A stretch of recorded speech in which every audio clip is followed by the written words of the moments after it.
पुराने जमाने की बात है।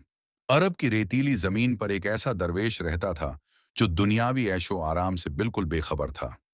ना उसके पास कोई बड़ा घर था, ना ही दौलत, ना ही जमीन जायदाद। बस एक पुराना सा झोला, एक लाठी और जिस्म पर चिथड़े से कपड़े।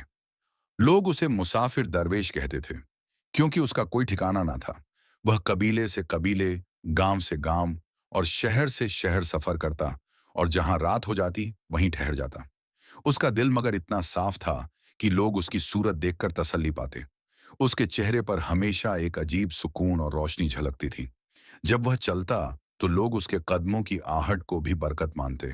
बच्चे उसके पास आकर हंसते, बूढ़े उससे दुआएं मांगते, और औरतें अपने घरों के झगड़े उससे कहकर हल्की हो जाती। दरवेश का असल खजाना उसकी दानशीलता थी।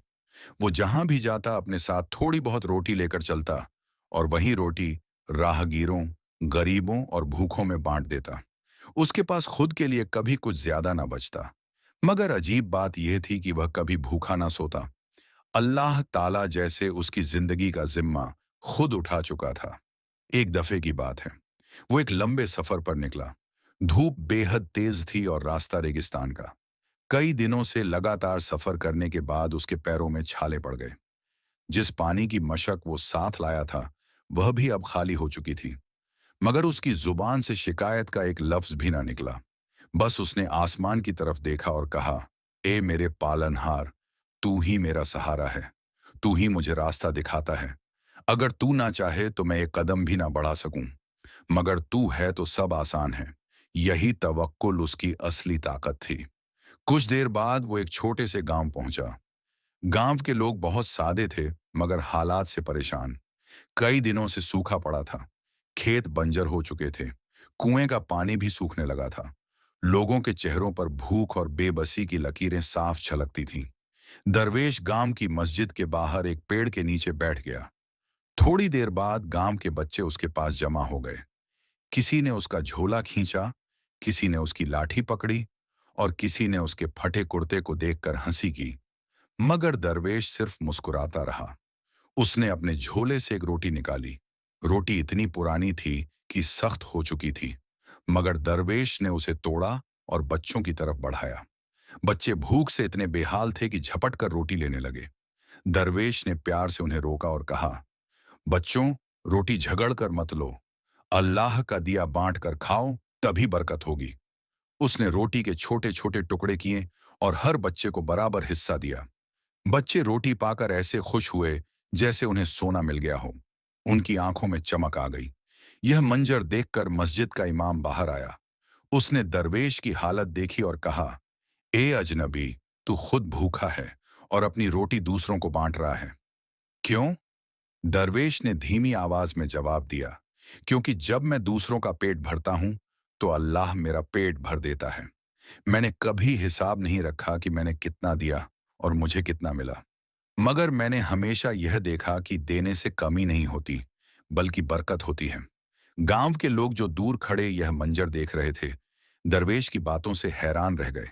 उनमें से एक बूढ़ा आदमी बोला, हम तो हमेशा यही सोचते रहे कि हमारे पास कुछ नहीं है देने के लिए, मगर तू तो खुद कुछ नहीं रखता और फिर भी देता है। शायद यही वजह है कि तेरे चेहरे पर यह सुकून है। दरवेश ने मुस्कुराकर कहा, हाँ भाई, जब इंसान अपना दिल साफ कर ले और हर काम अल्लाह के नाम पर करे, तो उसके चेहरे पर नूर आ ही जाता है। धीरे धीरे गांव में दरवेश की चर्चा फैल गई। लोग उसके पास आने लगे, कोई अपने गम सुनाने, कोई दुआ लेने, और कोई सिर्फ उसके पास बैठने। वो सबकी बातें सुनता, उन्हें सांत्वना देता, और जो थोड़ी बहुत रोटी उसके पास होती बांट देता। इसी दौरान गांव में एक बड़ा अमीर ताजिर भी रहता था, मगर वह बेहद कंजूस और घमंडी था। जब उसे दरवेश की दानशीलता की बातें मालूम हुई तो वह चिढ़ गया। उसने गांव वालों से कहा, तुम लोग इस फटे मुसाफिर से क्यों प्रभावित हो रहे हो? इसके पास ना घर है, ना दौलत, ना सोना चांदी। ये तुम्हें क्या दे सकता है? असली ताकत मेरे पास है। मेरे पास अनाज के गोदाम हैं, ऊंट हैं, नौकर हैं। लोग तुम मेरी तरफ देखें, ना कि इस भिखारी की तरफ। मगर गांव वालों के दिल अब बदलने लगे थे। उन्होंने देखा कि ताजर की दौलत से किसी को राहत नहीं मिल रही थी। वो अपने अनाज के गोदाम बंद करके बैठा था, जबकि दरवेश अपनी आखिरी रोटी भी बांट रहा था। गांव की औरतें अक्सर दरवेश के पास आती और उसे दुआ कराती। एक दिन एक औरत अपने बीमार बेटे को लेकर आई। बच्चा कई दिनों से बुखार में तप रहा था और गांव के हकीम भी उसका इलाज ना कर पाए थे। औरत ने रोते हुए दरवेश से कहा, दरवेश बाबा, आप अल्लाह के नेक बंदे हो, मेरे बेटे के लिए दुआ कर दो। दरवेश ने बच्चे के सर पर हाथ रखा, आंखें बंद की और धीमी आवाज में अल्लाह से दुआ की। ऐ शिफा देने वाले अल्लाह, ये बच्चा तेरी अमानत है। इसकी मां का दिल टूटा हुआ है, इसे शिफा अता कर। लोगों की आंखों के सामने बच्चे का बुखार धीरे धीरे उतरने लगा। उसकी सांसें हल्की होने लगी। वो आंखें खोलकर मुस्कुराया। मां ने चीख कर कहा, सुभान अल्लाह, यह तो चमत्कार है। गांव वाले अब दरवेश को और ज्यादा मानने लगे, मगर ताजिर का दिल जल उठा। उसने तय किया कि वह किसी भी तरह इस मुसाफिर को गांव से निकाल देगा। लेकिन उसे यह अंदाजा ना था कि अल्लाह जिसको अपनी रहमत का जरिया बना ले, उसे कोई ताकत नहीं रोक सकती। गांव में दरवेश की इज्जत बढ़ने लगी। लोग उसकी बातें सुनते, उसे दुआएं लेते और उसके पास बैठकर अजीब सा सुकून पाते। बच्चे उसे बाबा कहकर बुलाते और औरतें अपने दुख उसके सामने बयान कर हल्का महसूस करती। मगर यही बात गांव के अमीर ताजिर को बिल्कुल नागवार गुजर रही थी। वो सोचता, मैंने अपनी जिंदगी मेहनत से अनाज के गोदाम भरे, ऊंटों के काफिले बनाए, दौलत जमा की, मगर फिर भी लोग मुझे चाहने की बजाय इस फटे हाल मुसाफिर के पीछे भागते हैं। अगर यही हाल रहा तो मेरी इज्जत मिट्टी में मिल जाएगी। उसके दिल में हसरत, जलन और घमंड तीनों ने जगह बना ली। एक दिन ताजिर ने अपने नौकरों को बुलाया और कहा, इस दरवेश को गांव से निकाल। अगर यह और यहां रहा तो लोग मेरे खिलाफ हो जाएंगे। इसकी बातें सुनकर सब मेरी दौलत को बेकार समझने लगे हैं। नौकरों ने दरवेश को मस्जिद के बाहर से पकड़कर ताजिर के हवेली तक खींच लिया। गांव वाले यह मंजर देखकर इकट्ठे हो गए। ताजिर ने दरवेश से कहा, ए अजनबी, तू कौन है जो मेरे गांव में आकर लोगों को बहकाता है? तेरे पास है ही क्या? ना दौलत, ना घर, ना खेत, ना अनाज, और फिर भी लोग तुझे सराखों पर बिठाते हैं। जा यहां से निकल जा, वरना तेरी खैर नहीं। दरवेश ने शांत लहजे में जवाब दिया, भाई, मैं ना किसी का हक छीनता हूं ना लोगों को बहकाता हूं। मैं तो बस अल्लाह का नाम लेकर बैठ जाता हूं और लोग खुद आकर बैठ जाते हैं। अगर तुझे लगता है कि मेरी वजह से तेरा नुकसान हो रहा है, तो जान ले कि असली इज्जत देने और लेने वाला सिर्फ अल्लाह है। यह सुनकर ताजिर का चेहरा लाल हो गया। उसने गुस्से में कहा, अल्लाह का नाम लेकर पेट भरता है तू? अगर तेरे अल्लाह में इतनी ताकत है तो देखता हूं तुझे आज खाना कहां से मिलता है। मेरे गांव में कोई तुझे रोटी ना देगा। अगर किसी ने दिया तो पकड़कर गणा, 1 2 3 4। सब हैरान रह गए।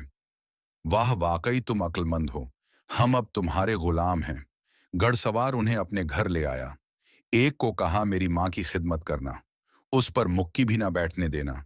दूसरे को हुक्म दिया बेलों को खुलाना। तीसरे को फसल की कटाई का काम दिया। चौथे को भेड़ बकरियों की निगरानी पर लगा दिया। जिस भाई को मां की खिदमत का काम मिला था, वो मक्खी उड़ाने के लिए एक डंडा लेकर बैठ गया। जब भी मां पर मक्खी आती, वो जोर से डंडा मारता। बेचारी बढ़िया दर्द से करहती रही, मगर यह नादान मुमैन बैठा रहा।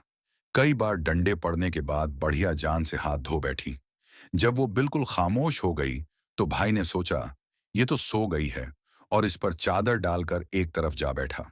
बेलों वाले भाई ने सोचा कि जानवरों को खुलाना बड़ा मुश्किल काम है, इसलिए उसने बेलों को जब करके उनके सर भरोसे में दफन कर दिए, ताकि वह खुद ही खाते रहे। फसल काटने वाले भाई ने सोचा कि गेहूं की कटाई और सफाई लंबा काम है। उसने जल्दी नमटाने के लिए पूरी फसल को आग लगा दी, ताकि गेहूं पहले से भने हुए हों। भीड़ बकरियों की निगरानी करने वाले भाई ने देखा कि कुछ भोग के कुत्ते बकरियों के पास आ गए हैं। समझा कि गांव के लोगों ने कत्तों को खाने को कुछ नहीं दिया, इसलिए वह बकरियां खा रहे हैं। उसने रोकने के बजाय कहा, चलो खैर है, अल्लाह की रिजा। घड़सवार वापस आया तो सबसे पहले मां के कमरे में गया। चादर हटाई तो मां का चेहरा खून में ललित था। बैलों के पास गया तो कटे हुए सर भूसे में दब्बे थे। फसल की तरफ गया तो वहां सिर्फ राख बची थी। बकरियां भी गायब थीं। ये सब देखकर घुड़सवार का खून खोल उठा, मगर फिर दिल पर काबू पाया और कहा, तुम लोग नादान हो, मैं माफ करता हूं। जाओ कब्रिस्तान में एक ऐसी कब्र खोदो जो कान के बराबर गहरी हो। चारों भाई कब्रिस्तान पहुंचे। एक ने बिल मारा, दूसरे ने जमीन पर रखकर नाप लिया और बोला, यह तो कान से बड़ी हो गई है। उन्होंने सोचा घड़सवार पहले ही नाराज है, अगर कब्र बड़ी बन गई तो और नाराज हो जाएगा। चाण वो वहीं का काम छोड़कर वापस आ गए। गसवार ने हैरान होकर पूछा, इतनी जल्दी आ गए? उन्होंने कहा, जी जनाब, कब्र खोद आए हैं। गसवार उन्हें साथ लेकर कब्रिस्तान गया। जब देखा तो वहां तो महज एक मुट्ठी भर गड़ा था। उसने गुस्से से कहा, नादानों, मैंने कान की तरफ इशारा करके गहराई बताई थी। फिर उसने कहा, जाओ मेरी मां की लाश ले आओ, मैं खुद कब्र खोद लूंगा। चारों भाई दौड़े, मुर्दा बढ़िया को चारपाई पर रखकर ले चल दिए, मगर रास्ते में लाश गिर गई और उनको खबर तक न हुई। जब कब्रिस्तान पहुंचकर चारपाई रखी तो एक दूसरे का मुना देखने लगे। घड़सवार ने पूछा, मेरी मां कहाँ है? उन्होंने कहा, जनाब, वो रास्ते में भाग गई। घड़सवार गुस्से से बोला, मर्दा कैसे भाग सकता है? उसने धमकी दी, अगर उसे ना लाए तो तुम चारों को दफन कर दूंगा। चारों फौरन निकले। थोड़ी दूर एक बढ़िया लकड़ियां छिन रही थीं। उन्होंने इल्जाम लगाया, तुम यहां लकड़ियां जमा कर रही हो और उधर तुम्हारा बेटा हमें दफनाने की धमकी दे रहा है। उन्होंने जबरदस्ती उसे चारपाई पर लौटाया और कब्रिस्तान ले आए। बढ़िया चीखती चलाती रही, मगर उन्होंने ना सुनी। घर सवार ने देखा तो पहचान गया कि यह उसकी मां नहीं है। उसने माफी मांगी और असल लाश तलाश करने निकला। कुछ देर बाद मां की लाश मिली, जिसे उसने इज्जत व एहतराम से दफन कर दिया। अब घर उन चारों की हरकतों से तंग आ चुका था। उसने उन्हें धके देकर घर से निकाल दिया और हमेशा के लिए उनकी खिदमत से आजाद हो